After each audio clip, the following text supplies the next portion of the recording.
My family and I were in a car crash. I remember the shards of glass falling gracefully for seconds as my head collided with the backseat. My father is in a coma. My mother is dead and my unborn sister shared her fate. I used to dream about that car accident so much, but now everything has seemed to fade it away. I'm now a successful employee at your local Walgreens and I couldn't be happier. I love basking in those fluorescent lights and repeating the same conversation for hours on end. Good morning, how are you? Fine, thank you. Will this be all? Yes, thank you. Would you like a bag? And you get it from there.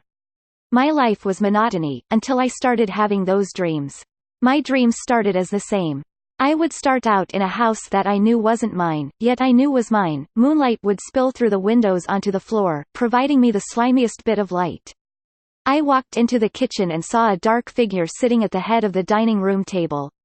I sit down. The figure seemed to have a moving texture to its face. I ask what's wrong, to it.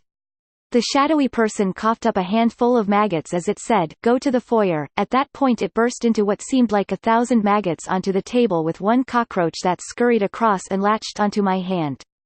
I smashed my hand down and the carcass of the cockroach spread across my fingers as I tried to open them. I scraped it on the dining room table and stood up as quickly as I could. Then I made my way through the house. There were many twists and turns, but as I approached the foyer, hands began to recede from impossible places. In drawers of cabinets, hands would close them from the inside with no human connection, as well as wrapping away from a grandfather clock and even an expensive-looking chandelier. As soon as I entered the foyer, I noticed I was surrounded by a balcony of dark and unrecognizable faces. Just ahead of me was a table with a cloth and a knife right next to it. I walked up and grabbed the knife, and suddenly the foyer exploded in light. Black faces were clapping and cheering, saying, "Do it.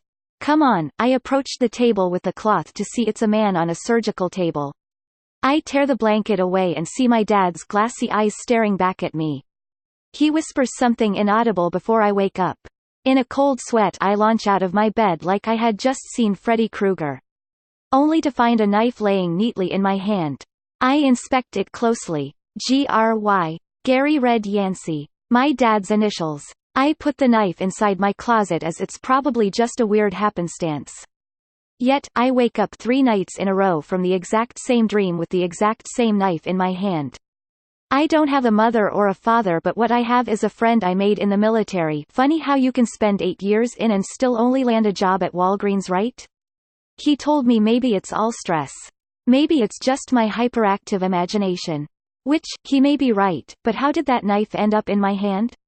Once I told him this, he said, just go visit your dad, I'm sure that'll put your mind at ease.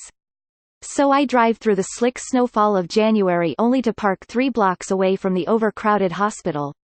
I truck my way through the harsh cold. As soon as I walked through the sterile-smelling barrier of the hospital doors, I felt immediately uneasy. I followed the nurse through the twisting halls of the hospital until we reached my dad, who was a living corpse in a bed. The nurse left as I picked up his hand. Tears in my eyes, I begged him to wake up and remember me. Sadly, that didn't work. Then, I felt a weight in my jacket pocket. A weight that wasn't there before. I reached in and pulled out the culprit. His knife. I looked at his closed eyes and the knife that appeared in my pocket, and then I looked outside.